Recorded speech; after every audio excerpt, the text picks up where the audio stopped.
I've had a few folks that have asked, how do you make up these copper watering tubes for the bonsai displays or bonsai shelves? And I just wanted to give you a quick little short tour here on what you'll need. I'm using, this is 1/2-inch copper rigid pipe.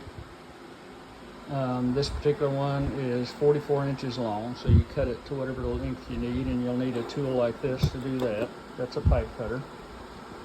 Then I solder on a cap on one end, and I solder a fitting on this end that fits my irrigation stuff. You'll need to solder whatever it would take on yours to fit yours.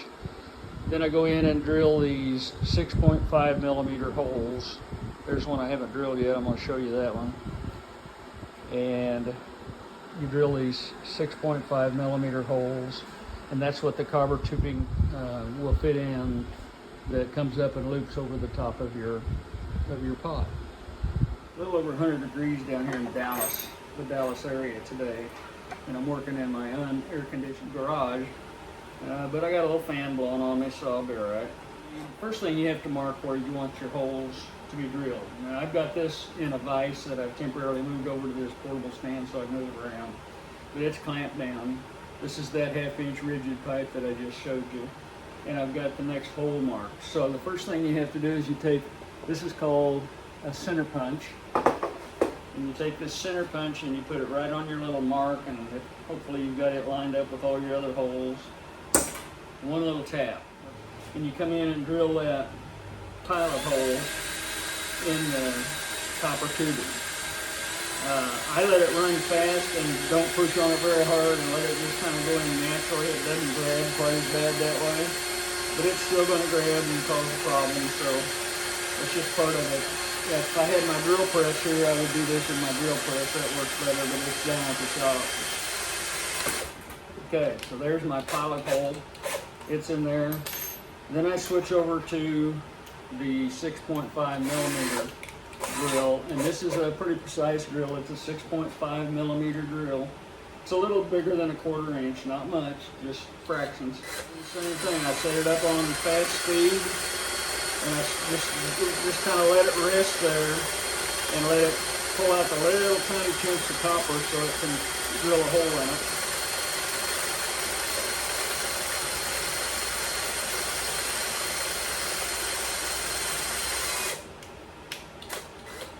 And that's what it does. It kind of grabs as it tries to go through. Do this a couple times and see if I can get on through it. All right, so I couldn't get through it without messing things up. So I've got this little 1/4 inch reamer. I'm gonna put it in and let it go ahead and knock those little edges off. Then I can go back to my 6.5 millimeter drill. There, I got it drilled through. So it's drilled through. Then I take this is a countersink tool. I take that and I just knock the burr off the edge of that. That's all I want to do, is knock the burr off so that it's a smooth edge. Then and I'll show you this here in another video, or in another part of this video. Then I take this flexible copper tubing, and what I'm going to do now is I'll put it into these holes, get it to sit there, and then solder it in place so that it won't leak out of that hole, and so it'll stay in there. Now I've got all the holes are drilled in the pipe. It's ready for me to solder in. I've already got the ends soldered on, and now all I've got to do is solder on the little stands that come up and go over the top of my bonsai. So the first thing I do is I take a steel brush and I clean this off to where it's good and clean. I'm going to put it back in my vise, but this time, instead of putting the vise right on the hole, I'm going to set this out, because the vise is going to operate as a heat sink, and it's going to take all the heat away from the torch that I'm going to use to solder these two together. Okay, so here's the flexible tubing that I'm going to use, and it comes in a coil, so you can tell real easily that it is a flexible tubing. And I'm going to make all of these about 10 inches long, something like that. So you can kind of measure it out, or you can, what I'm going to do is I'm going to cut one and then I'll use it as a guide to cut the others. There's a foot long. That ought to be just about perfect for this.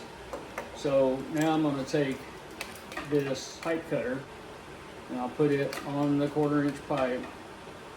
Tighten this up to where it's just snug on there, and then you just twist this around and around and tighten it each time you go around until it cuts the copper pipe. And then I'll make all of these about the same length. It's not, the 2 end ones I usually make a little longer. The 3 in the middle, this one's going to have 5 in it, so the 3 in the middle are going to all be the same length. And then the 2 on the ends will be a little longer, so I can go out to a pot that might be on the end of a 4-foot bench. You just keep going around, and as you go around, you tighten it each turn. And as you do that, there's a little cutter in there that cuts into the pipe, rolls it around, cuts it really clean.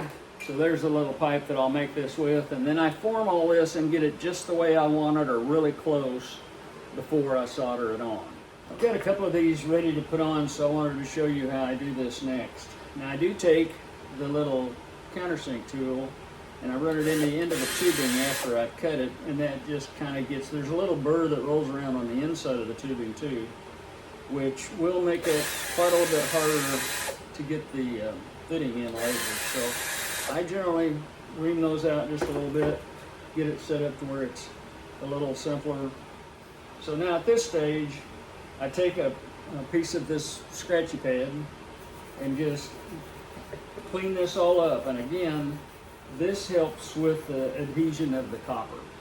I clean this, and then I clean the little end of the copper tubing that I'm going to actually stick into the pipe. Okay, so this is a solder flux, which is a material you put a little bit on the end of this pipe, you put a little bit on here, and it causes the solder, it helps the solder just flow around right where it needs to be to seal the pipe. And the next thing is I stand this little pipe up in here and get it to where it's pointing pretty close to the direction I want. Remember, this is flexible, so you can adjust it. But at the same time, I don't stick it all the way in to where it's hitting the other side of the pipe. I just put it into where I know it's in far enough to go through the pipe. And at that point, it's ready for me to solder. Now I've set the camera up so you can see right where this is where I'm going to put the solder on to solder this joint. I open up my little torch, and this is just a little propane torch that you can get at Lowe's or Home Depot or Westlakes or any of those type places. Okay, now I'm going to move around because I got a fan here, and I'm going to move around to cut the fan off because that's what makes a lot of noise. But then you start heating up this joint where you're going to solder.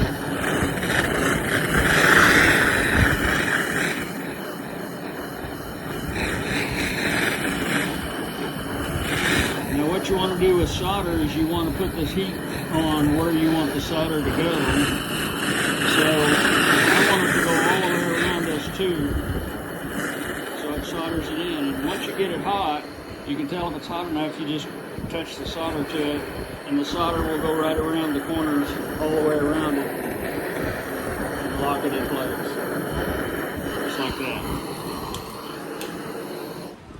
That's it. That's ready to go. All I gotta do is let it cool off now, clean that little joint up, and it'll be ready to go. All I've got to do now is put the other 4 joints in and mount the nozzle on.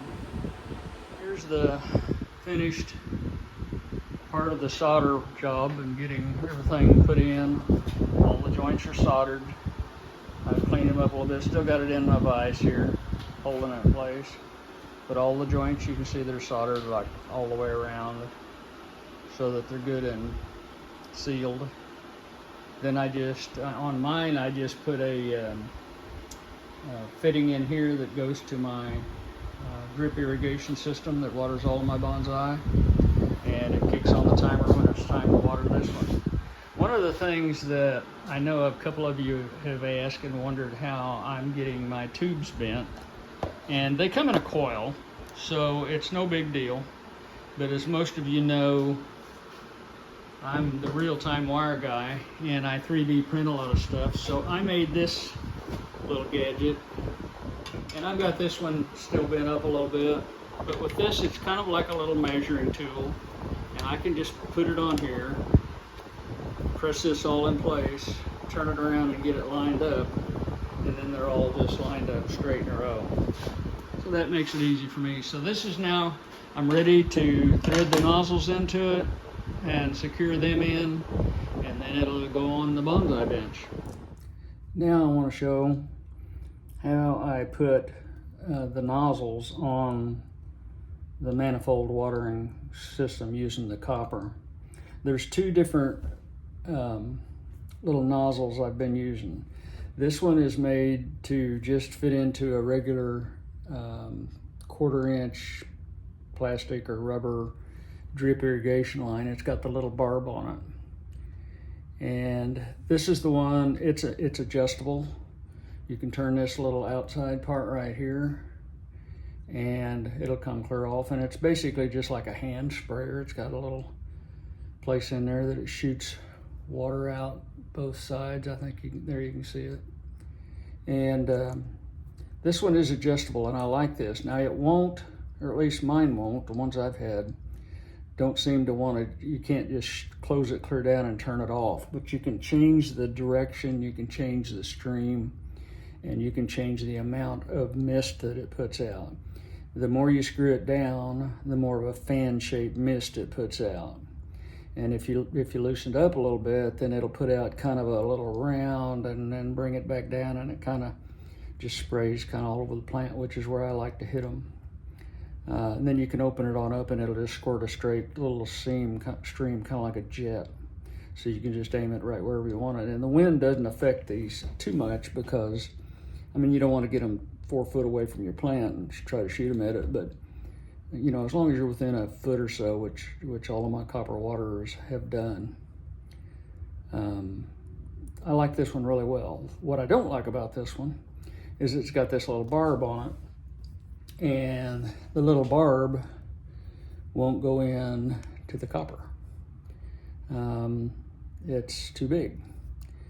So I've tried 2 or 3 different ways of doing this, and what I found is I can put this in a 3/8 inch drill.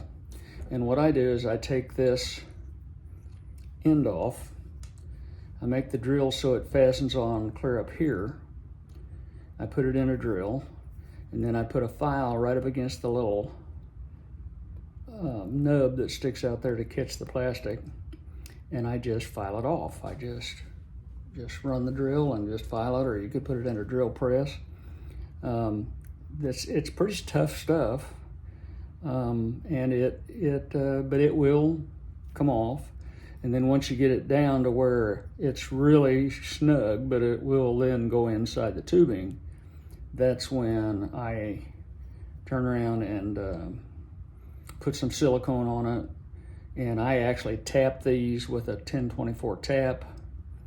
And then as you screw this in, it will kind of seat into the tap, to the threads. And it's real snug. I haven't had any pop off at all that I've done this way. The other nozzle I'm experimenting with is this one. And it's a smaller nozzle, but it has a thread on the end of it. And it's supposed to fit in a 1024 thread. And I have threaded the inside of this with a 1024 tap. I didn't this one, but I have done that. And it still won't thread in. It's way too loose. It's just, there's no way it's going to tighten up. So I want to show you how I set that up to tighten these up in there. And you can see it's threaded. It's got threads on there and a little rubber O-ring that seals it. But on this 1/4 inch flexible copper, it just goes in, and then it just moves around. It's just in there loose. So the way I put these on is I kind of swedge it on, and this is what I use. It's a pair of pliers that's designed to put the little fasteners and the little Y adapters and the little fasteners onto electric wire. And it's made so it's got a round place that's about 1/4 inch, and then it's got a little plunger that comes into that, and it actually puts a swedge mark into the electrical contact. But it works, they work good for this, and I've already got these. I'm pretty sure you can buy just swedging pliers that would probably work even better and do it all in one step. So what I do is I take this little connector and I hold it right on there where I want it, put my swedging pliers in here, get it set so it's about 1/16 of an inch from the end, and then I just crimp down on it. And what that does, there you can see the little dent it put in it, and that already holds it in tight just with one. But then what I do is I rotate that around. Instead of just stopping there, I rotate it just a little bit, crimp it again, rotate it again, crimp it again, rotate it again, crimp it, until I've got it all the way around. I've got it crimped. And what this is doing, because this is flexible copper, it pushes the copper right into those threads and seals that. And I have not had one of these leak. And when you get all done, it's all sealed in there. Now, you can still unscrew this and take it off if you mess something up, and you could just cut that little end off and redo it. Or if you wanted to change something different, you could do the same thing. But you will have to have a pair of pliers to get this off. You can't generally turn it with your fingers. It swedges it on there that hard. So I've had really good luck with these, and there's no way that's going to blow out of there on a hot day and not water when you want it to.